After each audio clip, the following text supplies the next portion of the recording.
Can one episode save an entire series? That's pretty much what happened on October 30th, 1978, when WKRP in Cincinnati was floundering in the ratings and on the verge of cancellation, when producers offered CBS a Thanksgiving episode about a radio station promotion, a helicopter, and some live turkeys. As God is my witness, it's Turkeys Away next on Best Eps.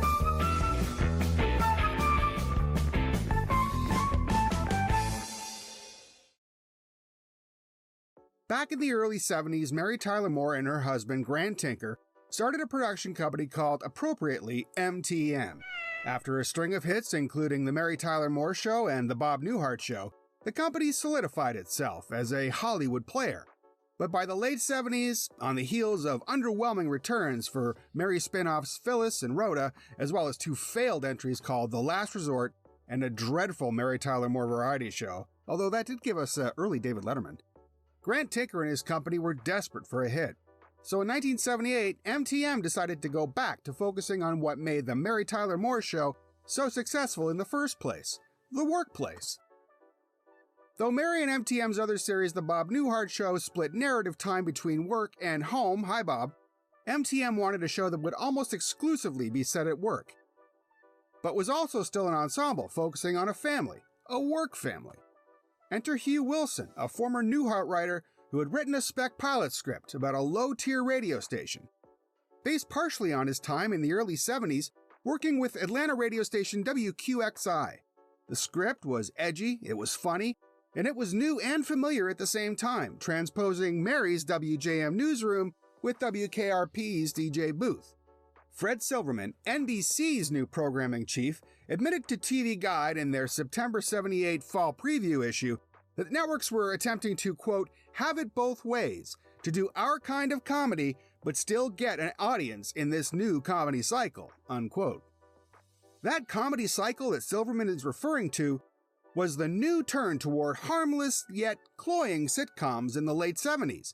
Laverne and Shirley, Happy Days, Three's Company were number 1, 2, and 3 in the Nielsen ratings, with Mork and Mindy, Different Strokes, and Welcome Back Kotter on their heels.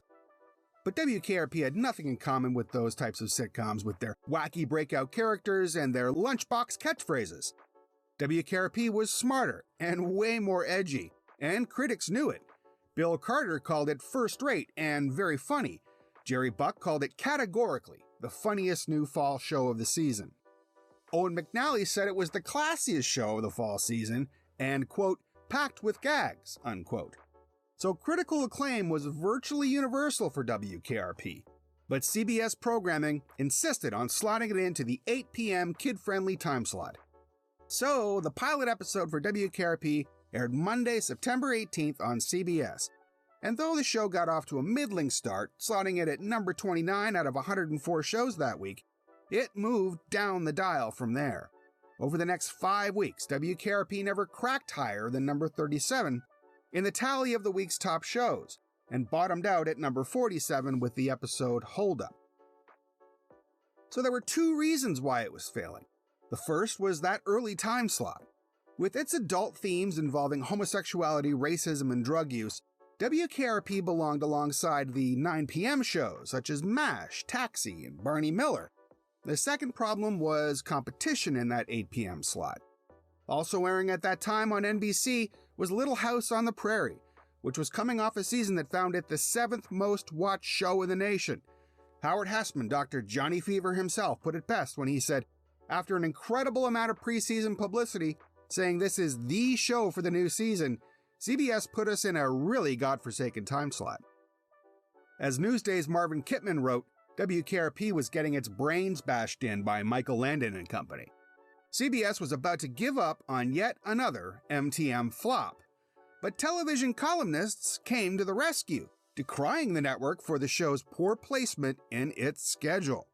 To his credit, CBS programming executive Bud Grant got the message.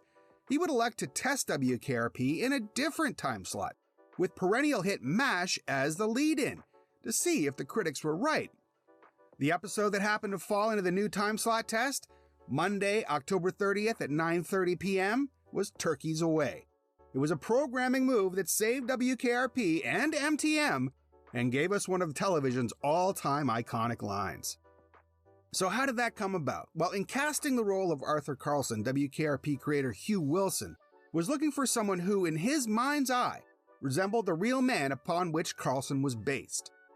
For 3 decades, Jerry Bloom was the general manager of WQXI in Atlanta. Hugh Wilson had worked with that radio station as a younger man, so he knew what he was looking for when casting a Bloom-like GM for KRP. Actor Eugene Roach first read for the part and told his old friend Gordon Jump about the audition. Eventually, Jump got the part due in no small part to his uncanny resemblance to Bloom. It's WKRP GM Arthur Big Guy Carlson who drives much of the narrative of Turkeys Away. It's a story about how Carlson is feeling left out of the happenings at his own radio station, so he quietly creates a unique promotion event without running it by his staff first. He wants to keep it a secret so that when it finally happens, the staff will see that the big guy still has some chutzpah left in the old gas tank. Fittingly, it was a story that, according to Wilson, was based on something Jerry Bloom actually did.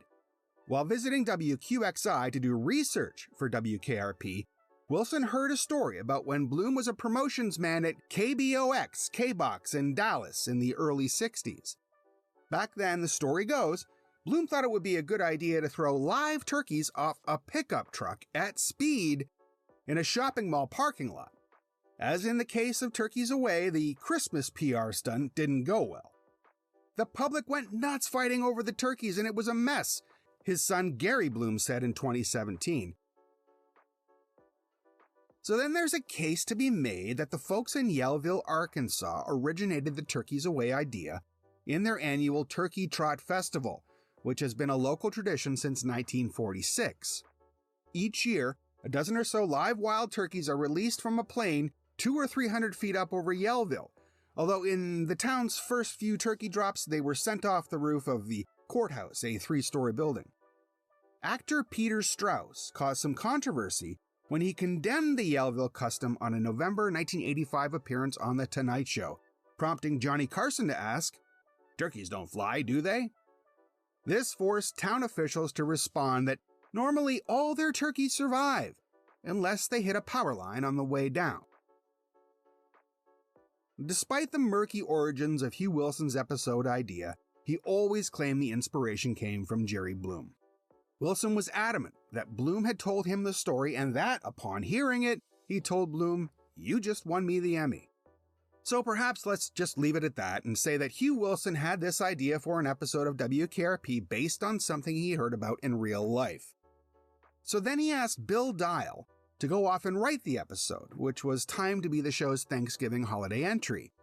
Dial was an old friend of Wilson's from his advertising days in Atlanta and had little to no Hollywood experience. Still, Wilson hired him as a staff writer on KRP and a sometimes actor. Fans might recognize him as Bucky from a few of the show's episodes. However, the turkey script Dial came back to the writer's room with was, well, a turkey. There's an amazing oral history of Turkeys Away at the Classic TV History blog. There's a link in the description to it, but these next few quotes are from that article. "I just think Bill kind of missed it completely," Wilson is quoted as saying. "Dial, bless his heart, would tell you the same. He got the credit and kind of dined out on it, but, I wrote every word." So it was Wilson who came up with the 2 most quotable lines from the show. The first comes as Richard Sanders, Les Nessman, watches from the parking lot, describing what he's seeing to the listeners over the air. As the turkeys begin to fall, a horrified Nessman takes on the air of an old-timey reporter. "The turkeys," he says, "are hitting the ground like sacks of wet cement." Then he quotes Herbert Morrison's iconic 1937 report of the Hindenburg airship fire. "Oh, the humanity!" Wilson recalls getting pushback from CBS over the Hindenburg reference. The network would say, "I don't believe younger people know what the line about the Hindenburg means." Wilson's response, "So what? It's funny. Leave it in."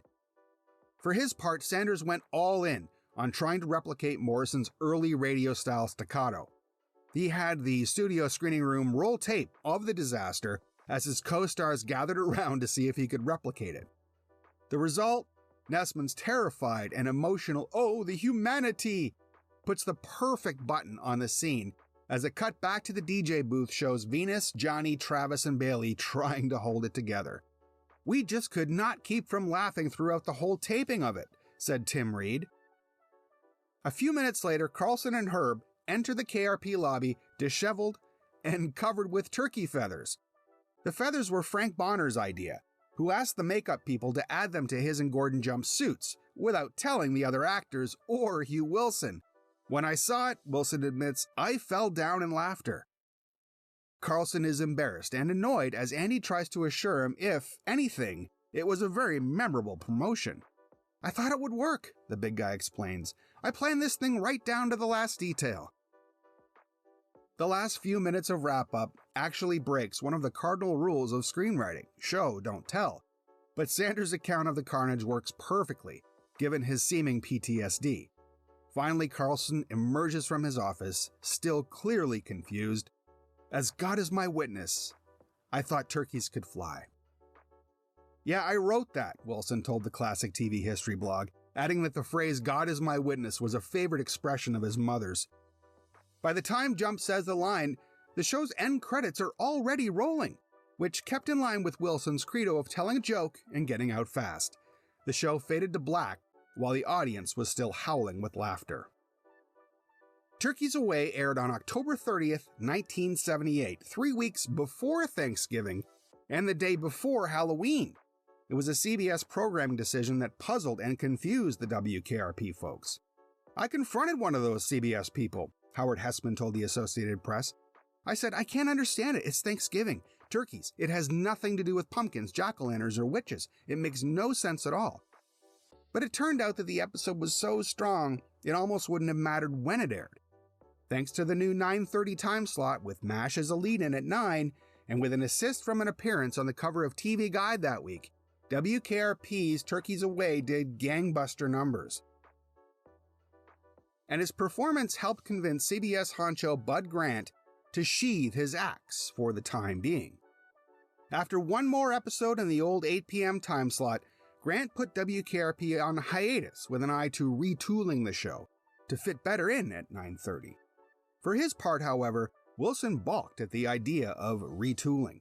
"I didn't tweak anything," he said. In fact, he admits he simply changed the cover pages on the scripts that had already been written and handed them back to CBS saying they were fixed.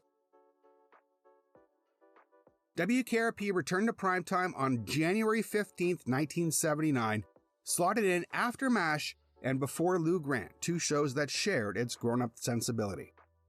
It was now aimed at a more adult audience, and that audience turned up in droves to watch such classic episodes as Who is Gordon Sims?, a story about a Vietnam vet at a time when shows simply weren't doing that, and In Concert, a dramatic retelling of the real-life tragedy in which 11 people were crushed to death at a Who concert in Cincinnati in 1979. Through it all, WKRP attracted enough eyeballs to keep the show going for 4 seasons. It was only canceled, Hugh Wilson told the Television Academy, because a new CBS programming chief liked Alice more than WKRP. But Wilson got the last laugh when WKRP went into syndication and became one of the highest-rated second-run syndication programs of all time to that time. A 1991 syndicated reboot, The New WKRP, followed, and the show today ranks among the unsung 80s classic sitcoms. So critically, Turkeys Away isn't really all that special until its final 5 minutes. Everyone at the station has some kind of encounter with Carlson who feels bored and left out, and tries to insinuate himself into the day-to-day running of the radio station. All in all, the episode itself is a pretty standard affair. There are a few good one-liners, but most of the episode performs setup to the hilarious conclusion. And what a conclusion! It's perhaps the funniest 5 minutes in sitcom history, second only to David Hyde Pierce trying to iron his pants in the Valentine's Day episode of Frasier. But without that final 5 minutes, it is possible that Turkeys Away and WKRP would have ended up as a footnote in TV sitcom history, and arguably, so would have MTM Productions. According to TV Guide at the time, MTM had been operating at a loss for the past 5 years when WKRP debuted. Syndicated rerun sales of The Mary Tyler Moore Show and Bob Newhart didn't bring in as much cash as was expected. But WKRP's surprise success helped MTM roll on and allowed it to create some of the most beloved shows of the 80s, including St. Elsewhere and Hill Street Blues. As for Turkeys Away, it didn't win Wilson the Emmy as he thought, but in 1997, TV Guide ranked it as the 40th greatest episode of all time, and it logged in at number 65 in their 2009 revised list. In 2005, the turkey drop ranked number 31 on TV Guide's and TV Land's 100 Most Unexpected Moments. And today, Internet Movie Database users have rated Turkeys Away a 9.6 out of 10. But even at the time that it aired, the episode was an instant classic. When CBS rebroadcast Turkeys Away during Christmas of 1980, the network included a special 30-second introduction by star Gary Sandy. You know, out of all the shows we've done on WKRP in the first 3 seasons, Sandy says while sitting on a stool in the DJ booth talking directly to camera, not one show ever generated the amount of mail, the amount of interest, as a show we did on our first season called Turkeys Away. Sandy tells viewers he thinks they might like to see it again, but adds wryly, "It's about Thanksgiving, so naturally we've chosen the Christmas season to show it to you." Perhaps that's a slight dig at CBS's original decision to air the episode at Halloween back in '78. In later years, Richard Sanders found himself a highly coveted Thanksgiving Day parade marshal. Each year, he would travel to one town or another and recreate WKRP's turkey drop from roofs, cherry pickers, helicopters, and even once, fittingly, a blimp. But in each case, the turkeys were made out of rubber or paper mache. Gordon Jump pretty much left television acting in the early 90s when he became the iconic spokesperson for Maytag washers. In between taping commercials, however, you could often find him making public appearances, sometimes with Jerry Bloom, or heading up local acting seminars. But no matter where he landed up and down the dial, he often found himself answering this same question from fans: "What's your favorite episode?" And Jump always knew what people wanted to hear. For sheer comedy, for yucks, the turkey drop, he would say. Hugh Wilson went on to a distinguished film career, writing and directing Police Academy, Guarding Tess, and The First Wives Club, but he knew he had helped create something special with Turkeys Away. Before he passed away in 2018 at age 74, Wilson summed it up to the newspaper The Toledo Blade. "It was hilarious, if I do say so myself, and I feel like I can say that. Even when I meet people today, and I get around to saying who I am, the first damn thing they'll say to me is, 'As God is my witness, I thought turkeys could fly.'" Thanks for watching Best Eps, a collection of stories about the greatest, most remarkable, and sometimes famously infamous episodes in television history. If you liked this video and would like to see more, be sure to click like and subscribe. That's the only way we'll be able to do more episodes like this one. If you have a favorite episode you'd like to see covered, be sure to drop a comment down below. And oh, hey, why not share this video with the TV fan in your life? If you'd like to hear one more possible inspiration for the infamous turkey drop, head on over to our Patreon page where patrons will get an exclusive video delving into that bizarre story. Just click on over to patreon.com/TVsBestEps. Oh, and by the way, if you're into the darker side of TV history, why not check out our podcast? It's called Dark Tube, TV's Wicked History. It's about the scandalous, infamous, and sometimes murderous past of our favorite pastime. Season 1 is a deep dive into the meteoric rise and tragic death of actor John Eric Hexum, thanks to a prop handgun on the set of his 1984 show Cover Up. So check that out on Apple Podcasts, Spotify, Podbean, or wherever you get your podcasts. Until next time, stay tuned for more Best Eps.